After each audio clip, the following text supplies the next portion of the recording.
guys.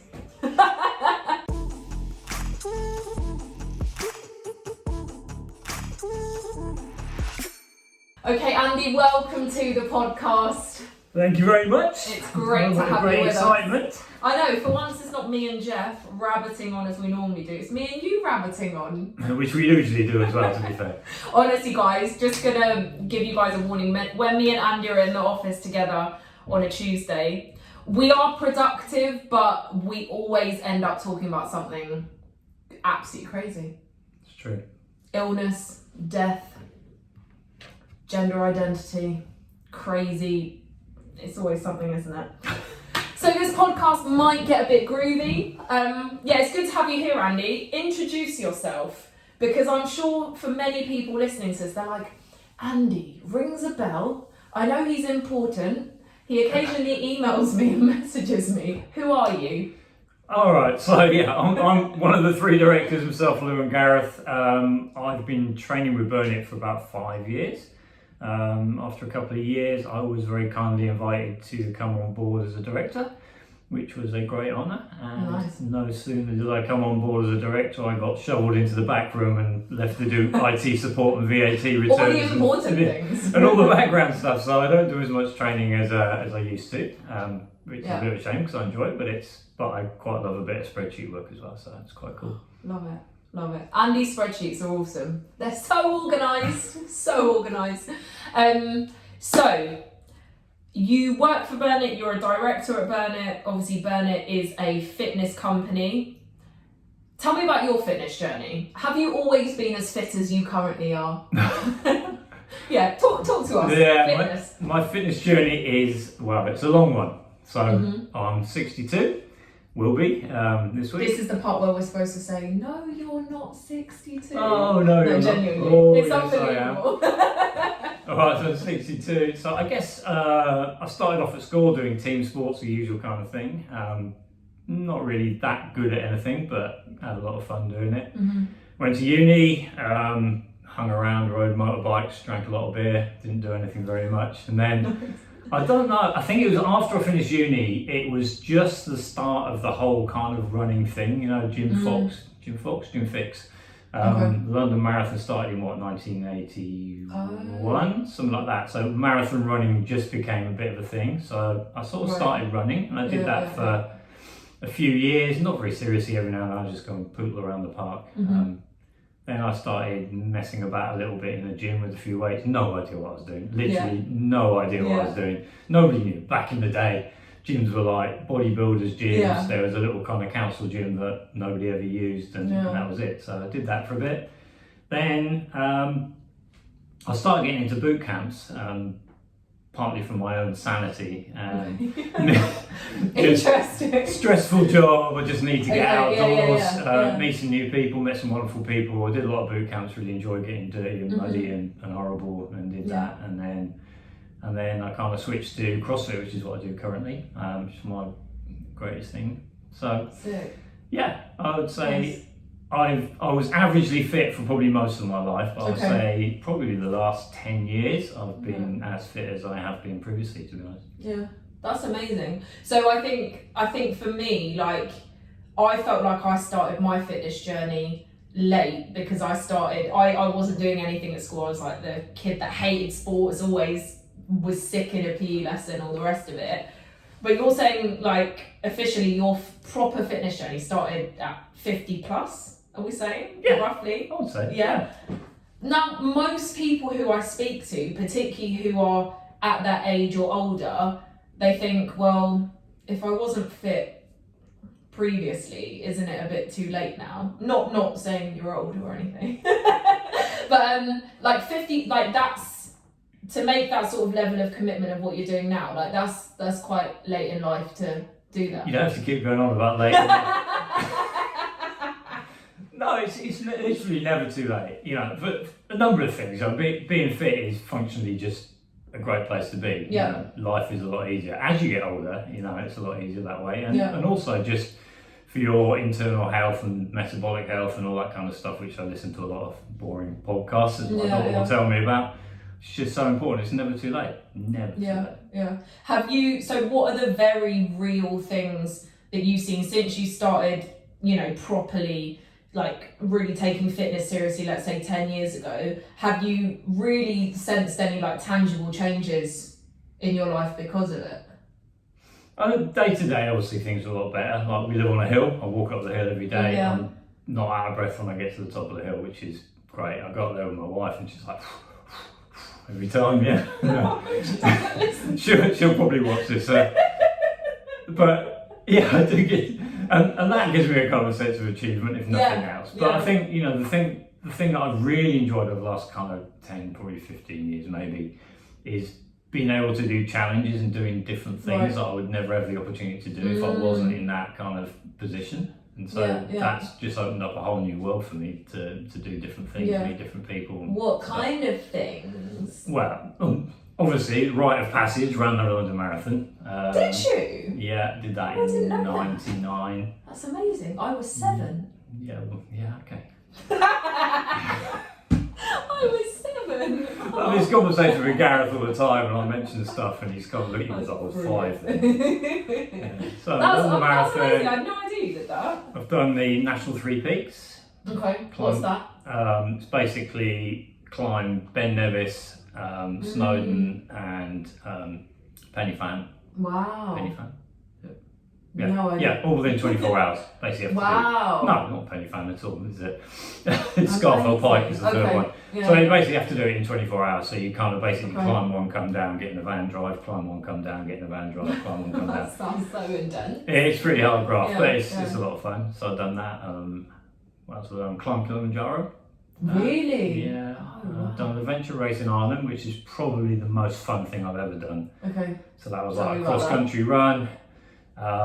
Kayak, another run through a bog, then there's a cycle through Connemara Mountains, and you do a fell run up the Holy Mountain. That's amazing. Back down, cycle, finish in Westport, and then drink a lot of Guinness for 12 hours. It's great. Balance. We're all about the balance, absolutely. That's amazing. Yeah, it's all those things that, you know, obviously I had to train for most of those, but I was in a position where I knew I could probably achieve it. Yeah. I have to say I've been doing some swimming with my daughter, which has been absolutely awesome. The last few years, I don't really like swimming, I'm not a great swimming fan, but she's into open water swimming, so I started by going along, keeping her company, because when she started she was like 16, and so we didn't really want her to off swimming out in the sea. Okay, yeah. So I kind of went with her, she swam great, I swallowed a lot of water. I did that, so we do it. You thought you were going to look after her and she probably absolutely swam. Oh yeah, she's a way better swimmer than me. So yeah, we've done a few things, St Michael's Mount, Plymouth, Plymouth 2 mile swim there in Plymouth, and we did the Dock to Dock this year. Nice. So talking of all these things that you've kind of done over the last 10 years, like, do you feel like you're someone that has to have like a goal in the distance for you to be able to continue training?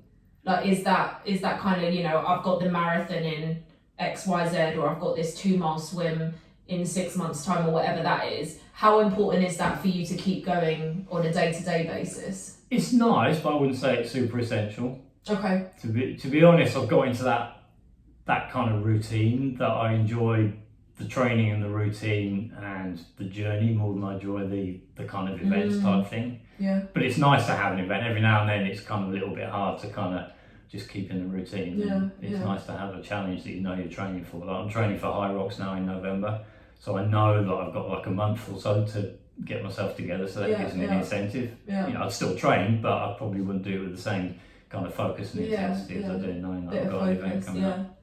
Yeah, no, that makes sense.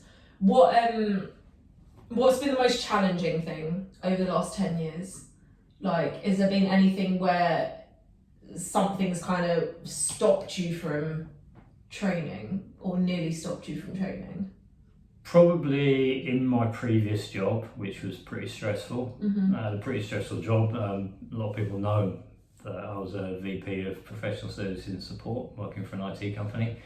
So it was pretty stressful. We had shocking management, and if any of them are listening, you were shocking.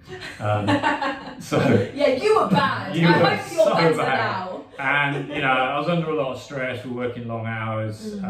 It would be just survival through the week. Get to Friday, go down to the pub on a Friday night, and just kind of chill out.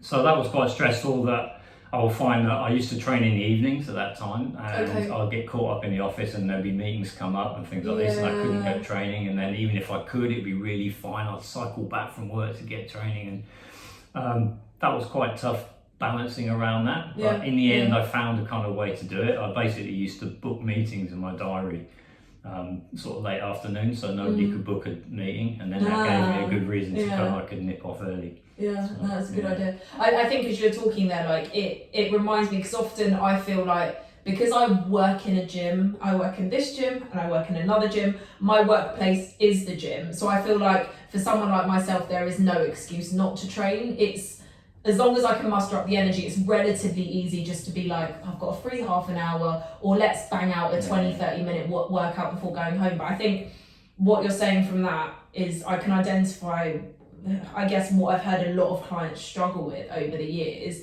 is that if your job isn't centered around fitness itself, it's just so hard to find the time. And so many people, they come to us, or, you know, who I've spoken to in the past, that, you know, they've got this stressful 9-to-5 job, which often ends up being 7:30 till 6. It's not a 9-to-5 job without a lunch break often. Often they're in relationships, or they've got children, they've got bills to pay, they've got other relatives to look after, all of these things. And I often hear, I don't have the time to train, or, you know, people have maybe booked sessions or booked things in that they, with all the right intentions, plan to do, and then it gets to the Monday and then everything kind of falls apart a little bit. And I always really struggle with knowing what to say to that, because I've been working in a gym for a while now, so I'm like, I forgot what that's like to have to fit it in. What advice would you give to those people? Solve all of our problems. Everyone's circumstances are different, and you know, so, you know, different jobs are different. You know, if you're working in ITU and you've got somebody having a cardiac arrest, you can't just say, oh, well, I've got to go to the gym. So, you know, you do have to work around people's schedules. But what worked for me was, I made it non-negotiable when I wanted to train, and I said, all the other stuff in my week, I can give and take, and I can take on extra work and meetings at short notice and stuff like that. But there are certain times in my week which is for me, and I used to block those out. And, you know, sometimes there's nothing you could do. You know, your boss phones up and he wants to fire you, and you want to have a meeting at 5 o'clock on a Monday. You know, you can't really get out of that. But you know, you just try and schedule everything else around it. And the whole thing about not having time, generally, it's a prioritization thing rather than a time thing. You know, I found that even when I said I didn't have time to do things, I had plenty of time to do things which were pointless. You know, watching telly and just frittering away my life doing nonsense. So it is possible, but you do need to be quite disciplined and structured about it, and sometimes you need to stand up and say, look, this is me time. I think it's so important though as well, isn't it? Like, I find that if I do set aside that time to train, even if I feel I'm so busy with, you know, just finished my degree when I was busy with that, or working a full-time job, or working mornings, evenings, family, partner, all of this stuff, actually, if I solidify a good training routine, I feel like I'm just better in all of those situations anyway. Yeah, absolutely. Like, I'm a better sister, I'm a better daughter, I'm a better friend, I'm a better girlfriend, I'm probably more efficient at work, because I have more energy from training. And I think if we give the excuse of time, you can never, you know, you literally have to make time, like, and make it a priority. And when I think of how much time I personally spend on Instagram or Netflix or YouTube, it's hours every day. Regardless of how busy I am. Things will expand to fit the time that you've got, you know. So you need to prioritise things, and you get a lot more done. So just to really pick your brains on this, to go a little step further, for someone that does have this 9-to-5 job, who, you know, the hours are a little non-negotiable, they do have kids, it's stressful, how would you go about making that time if you genuinely feel it's not there? What are those important things that you think you can kind of implement without it being a massive lifestyle overhaul? Because some people, you know, they're training multiple days per week, they're taking it really seriously, but if you only have, you know, a couple of minutes here and there.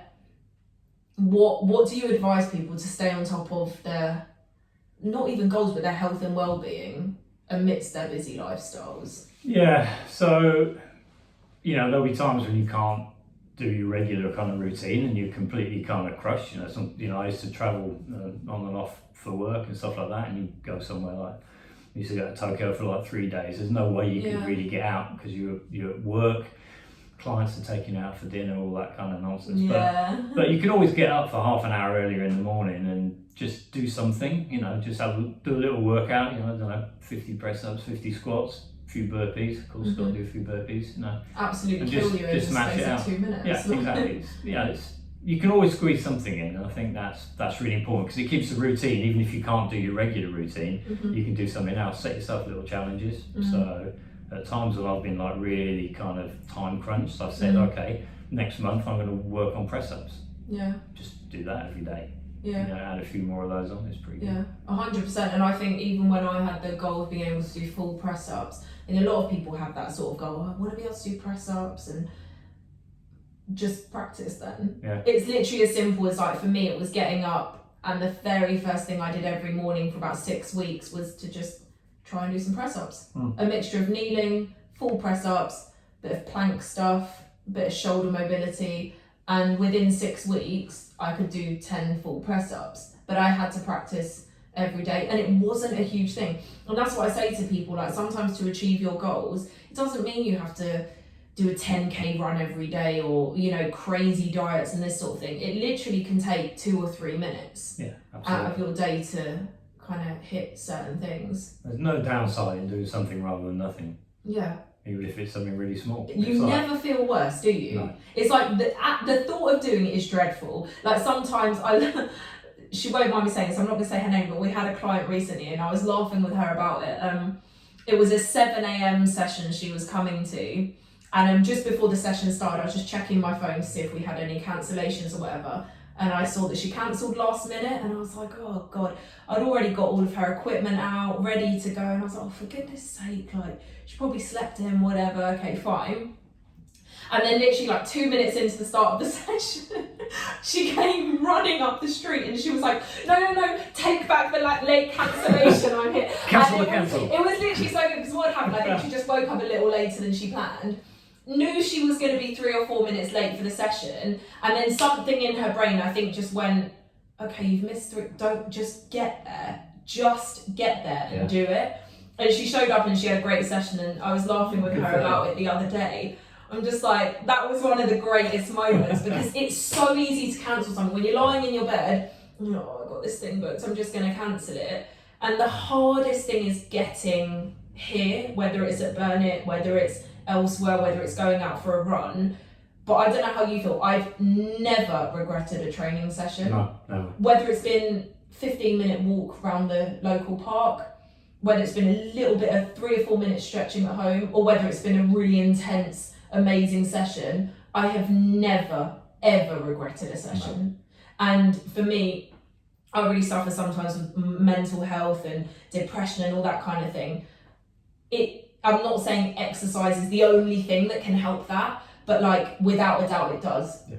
No matter how bad I'm feeling, even if it's like really depressed and really anxious, it might not solve all of the issues, but after that 30 minutes, 1 hour of exercise, 100% I will feel better, somewhat better, either a lot better or like there are no negatives on just getting something done. Yeah, absolutely. No negatives whatsoever. The benefits are like astounding.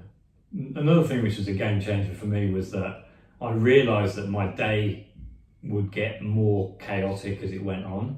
So I started training in the mornings. Okay, yeah. It's like nothing is going to mess up your day at 7 o'clock on a Monday morning. Yeah. You get up at 7 o'clock on a Monday morning, if that's your time to go training. Yeah. You're not going to get loads of emails, you're not going to get people phoning you up, you're not going to get meetings, unless you've got a kind of really weird job. So, you know, you can break out that time, and then the rest of the day can just go. Yeah, and it's just that discipline of maybe not checking your phone. Obviously there are some emergencies, I understand that. Yeah. If you're a parent and you come to a session, potentially you need to leave your phone on just in case of an emergency. But in 90% of cases, there's not an emergency. No. I think we're just looking for an excuse. Like, I remember the one time I went to my local gym, the first time I went, I was like, they don't have Wi-Fi here. And the space of the gym that I wanted to use, the Wi-Fi, like, I couldn't get any connection. And I was genuinely going to leave because I was like, if there's no, like, what am I supposed to, and then I was like, who am I kidding? Like, there's no emergencies, no one's going to call me. Like, I can just put my phone down and do a workout and it will still be there when I get back to it. So people who go running with their phones for my bugbears.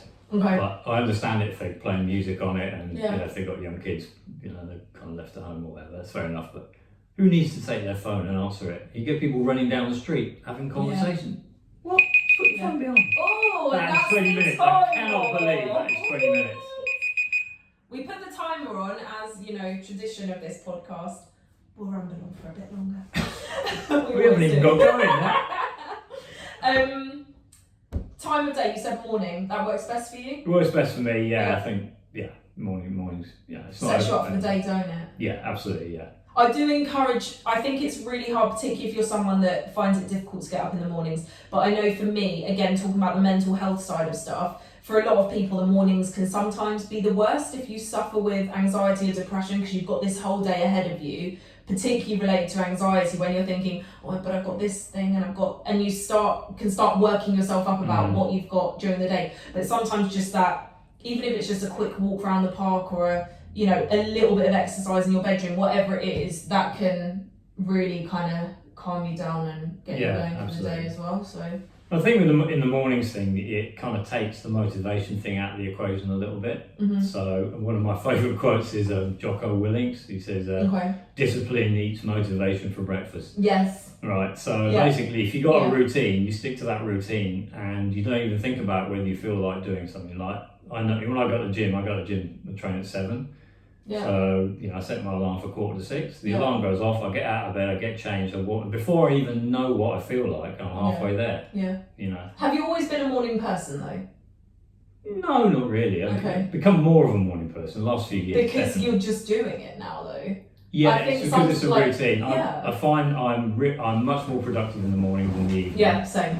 I have a huge amount of respect for clients that come here and train at 8 p.m. because I couldn't do that. Not at all. Not at all. Now, for me, the mornings are great because you get up, especially if you get up really early. Like I did the 5 a.m. club thing for a while. Yeah, I remember when you did that. It was a bit too much, but a bit extreme. It was a little bit too much, but the principle holds really well. You get up before everybody else gets up, and you get to do the things you feel are important, and you get so much done. The mornings are good. Like if I get up at 9. It's 3 hours and it's midday. Yeah. It's like there's no morning. No, that feels way too late. Yeah, it's so true. Especially when when you're busy and I don't know. Yeah, it's true. Looking back over your kind of journey with fitness and stuff like that, whether you're classing that from 10 years ago or previous, is there anything in it that you would change? Anything that you're like, oh God, I regret doing that, or I wish I'd have committed a bit more to this type of training, or I wish I'd have done this sooner. Are there any kind of regrets or anything you go back and change? Yeah, I wish I'd done a lot of things sooner. Yeah. But it's also the world has moved on. There's a lot more opportunity for doing things now that were never around, back in the day. Yeah. There weren't so many events, there weren't so many gyms, there weren't so many different things you could do. I feel like fitness is fun now. It's a lot. There's just no excuse to not do something. Like, okay, you don't like lifting weights? Don't lift weights. Go swimming or something. Yeah. You don't like running? The amount of people who run who don't like running. Yeah. And I still think there's this view that like, in order to lose weight or in order to get in shape, the more cardio the better, and let's run even if our ankles hurt and our knees hurt and our hips hurt and we're injured. Or actually sometimes, I don't know what you think, but I think sometimes actually lifting weights and resistance work is more beneficial long-term in that sense. Yeah, I think perception has really changed probably in the last 10 years. It used to be really cardio-based, and I think there's still a bit of a legacy of that. People still kind of focus on that, but pretty much all the research and all the good stuff you read now, it's resistance and strength training is so much more beneficial for literally everything, really. Literally, like appearance, metabolism, bone health, joint health. Yeah. fat burning, like literally everything. Yeah, absolutely everything. I think I'm biased, but it's the best. Obviously, a bit of cardio here and there, but with the right lifting. Well, the cardio right is great weights for at the like right heart intensity. health and stuff like that, which is really important. But for all those other things, just lifting weights, and it's so much more satisfying. If I go for a 5K run, it's hard work and I feel satisfied. If I kind of snatch a heavier weight than I've done previously, it's super good. Yeah, so true. So just going back to what would I change? Yeah. I would learn more skills. Right? Okay. I'd learned to handstand much earlier in my life. I'm trying to learn to handstand. Right? And you can handstand. It's the longest journey ever. It really is. But I wish I'd learned to do gymnastics. Okay, how do you get past, with the handstand, how do you literally get past the fear of breaking your neck? Like, how do you do that? Like, I don't understand. If you do it against I think you need for me, I needed to have a certain level of confidence in my shoulder strength. Yeah. Because if you get upside down and your shoulders just collapse, you're going to land on your head, which is not a good look. So I think, if you've got reasonably kind of strongish shoulders, you just have to kind of bite the bullet, and you can kick up against the wall, and as long as you know your shoulders are going to be strong, what's the worst that can happen? You just fall against the wall, or you just go back the way you came. Oh god. Yeah, well. So new skills, so you'll learn to do that sooner. Yeah. I've got a list on I've got a whiteboard in my room, like skills I'm working on to learn. What else is on there? Well, it's handstand press ups. Oh my god. Pistol squats. Oh my god. Pull ups. Wow. Oh, amazing. It's a lot. It's all that functional stuff, isn't it? Like these things, for me, like I don't just train and work on these things because I want to look good. It's that, when I'm, without keeping on talking about age, but older than you, when I'm old, like, 80, 90, like genuinely old, I want to be able to sit on the toilet by myself without someone having to help me. I want to, be able to walk around without feeling like everything hurts. Like all of this stuff is functional stuff, like when we squat, when we deadlift, and we push things above our head, like. Yeah. They're like lifelong people talk about the fitness menopause, right? Which is when you kind of in your youth, you're always trying to run faster and lift heavier and be the best and da da da da. And then you get to like the fitness menopause and you start thinking, actually, my times are slow and I'm getting older, my recovery takes a bit longer, but my focus has gone towards functional fitness and longevity and feeling good. And there really is a moment when I did realise that actually that's what I should be focusing on rather than I'm never going to beat my mile time now. There's no way I'm going to do that. I'm never going to be kind of as strong as I potentially could have been in my 30s if I'd started lifting weights in my 30s, which I didn't. Just functional fitness. It's great. Yeah. So for those of you, I just think of people that are listening who maybe they've recently signed up at Burnit, or even outside of Burnit, maybe they're recently started their fitness journey. Like nothing is too late. Like you're saying, you didn't lift weights in your 30s. Like that started later on. And I know for a fact there'll be people listening to this who are like, oh, should I do that? I'm approaching 50, or I'm in my 40s, or maybe older, I'm approaching 70. Like, no, there's no too late at all. There isn't. No. You start and then look, if you're 50 and you start now, like, you've still hopefully got a good 20, 30, even 40 years of like hardcore training. Halfway through your life, aren't you, potentially? Yeah. It's amazing. And it's encouraging for me because I started not very young, but I started lifting weights probably at about 21. So I've also been doing it for about 10 years.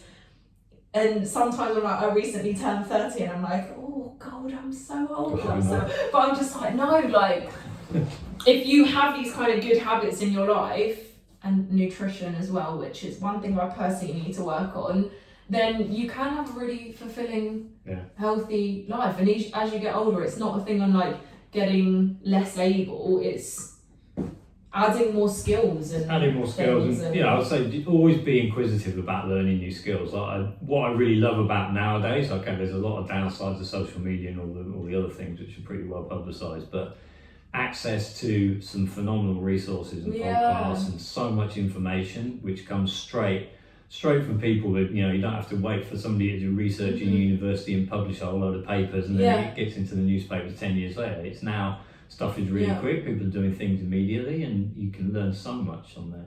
And just going back to the previous point, you might have seen that Instagram reel that's been doing the rounds. There's an 80-year-old guy doing 155 kilo deadlift. It's just fantastic. It's amazing. So Yeah. Or I've seen there was another woman who I saw a picture of, and it's her at like 65 or something, and her at 80. And I don't think she started her fitness journey until she was like approaching 70. 10 years later, she's got like triceps popping here, biceps here, legs, bum. Is that fit with Jill? Is it Jill? I don't know. She's got like white kind of big hair. Yeah, she looks like your granny, doesn't she? I'm just like, her body is like more than I could dream of, and she's 80. Like, it literally is, and these people may be a few and far between, but it literally is never too late. And I think the myth that, oh, it might be too late, or I'm too busy, or I'm too old, like, they're just excuses, aren't they?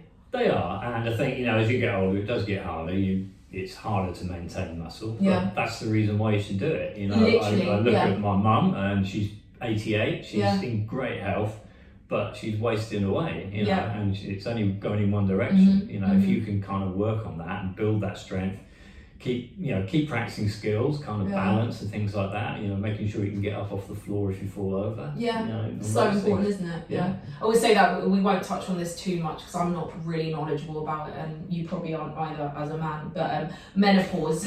So often women who sit in front of me who 40, 50, whatever, beginning their weight training journey, their lifting journey, and I'm like, best time to start.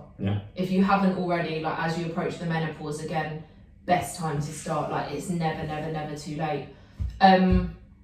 We won't touch on this too much because I feel like we'll get really overexcited. Nutrition, how important is it to you? It's healthy. It's good to eat.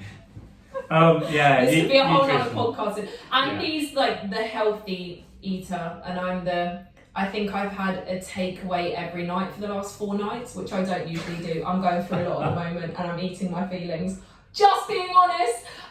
But yeah, talk to me about nutrition. How important is it for you with your lifestyle and your training?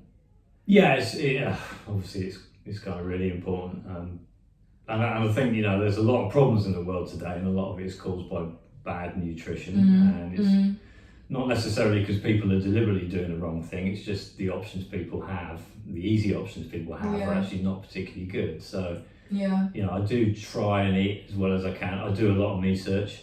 So I've done all kinds of stuff over the years. I've tried low carb diets. I'm currently plant-based, but breaking news, I may be backpedaling a little bit on the vegan thing. Okay. And I read and I listen to a lot of things about glucose spikes as well, managing glucose levels, some great hacks you can get to stop glucose spikes. Insulin resistance is a massive issue, obesity is a massive issue, all those things, and a lot of it can be kind of cured by good diet management. Absolutely. And I think for me, when I'm eating bad, just how that again affects my mental health. So for me, I don't really put on a huge amount of weight if I eat badly because of how active I am, but the kind of the knock-on effect it has on my mental health, my mind, just that feeling of like sluggishness. And I think what you're saying as well about things I think you said something about it's easier now to eat badly. Like, even when I was a bit younger, like, and Uber Eats wasn't a thing, if you wanted a takeaway or you wanted bad food, you actually had to leave your house in the cold and the rain and go down to the fish and chips or the pizza and get what you wanted. Now Uber Eats is the bane of my life. I'm literally like, come in after work, a little bit tired, and even if you're ordering something that's healthy in inverted commas, you have no idea what's in it. And there's nothing wrong with a takeaway now and again. I'm someone that always says moderation, 100%, one takeaway a week, absolutely nothing wrong with it. Eat a pizza if you want a pizza. But how easy it is just with the click of a thumb to be like, I'm gonna order burger and chips this night, fish and chips the next night. This is scary for people that lack self-control like myself. It is. And the I can delete those apps off of my phone and I don't. So again, but you look at the kind of history, the timeline of it, you think post-war years, everybody thinks, it was really tough, there was rationing and stuff. But people probably at their healthiest because there wasn't that much food around. Most of it was kind of homegrown, or it came from a few miles from from people's houses. So actually the diet, the quality was really good. We then kind of went on, and then there was this whole kind of fat is the demon thing, and then the sugar company jumped in there, and then everything had sugar in it, and to get the sugar in there you had to process the food. So then you had processed food, you added in all those kind of seed oils which are bad for you, all these kind of things that nobody even knows what they are. They read the names on there, and then you add on top of all that processed diet, you then add access to it with Uber Eats and all the rest of it. It's scary. And you can see it, it's a direct timeline between the quality of food and processed food and sugar and obesity and sort of metabolic issues, you know, in the Western world. Yeah, I think it's literally an epidemic. And I remember when obviously COVID was happening and all of that, obviously that was something very, very serious, but this is also something equally as serious, if not more serious, that I think, the access to bad food, to have that all the time is scary. Yeah. So, but again, even though it's quite an overwhelming issue, there is still... Could you try again? No, I can't try again. Sorry, that's my smartwatch. Not so smart. I think I talk too loud because it's always saying that. But yeah, it's hard for people who I think either lack self-control like myself or have an issue with binge eating or whatever, but also people that just don't have access to the education. And you can in some way say, oh, well, there's no excuse, there's books and then there's online and blah, blah, blah. But if all you've ever known for your whole life is being brought up with a certain type of food that tastes really good and is really addictive, are people really going to go out there and look at... I mean, you are, that's great, but it's really hard if you enjoy that food and it's... There's a whole financial thing as well, you know, it's like, you know, I can sit here and say, oh, you know, we have 2 organic veg boxes a week, but, you know, if you're on a really tight budget, you know, and you can get a chicken and chips for like £3 or something, you know, you've got to feed the family, haven't you? So, you know, it's easy to take those options. No, it's true. We can talk about nutrition another time. I think it's such a deep one, it's so interesting.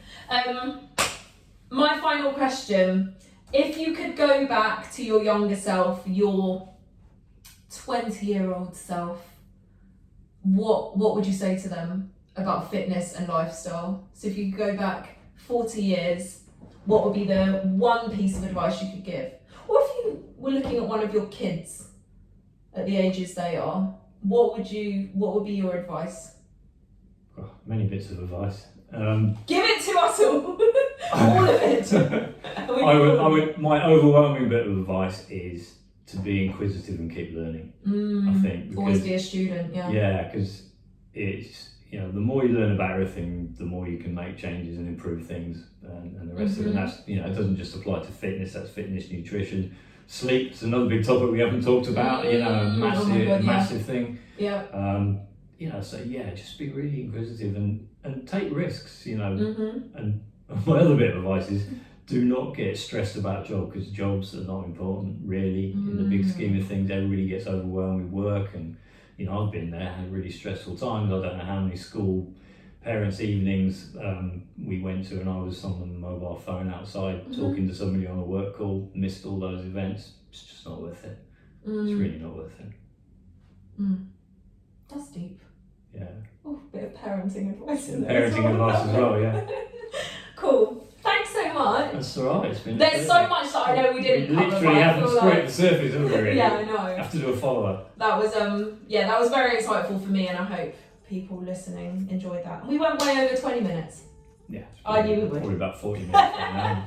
Cool. Thanks, Andy. All right. Cheers.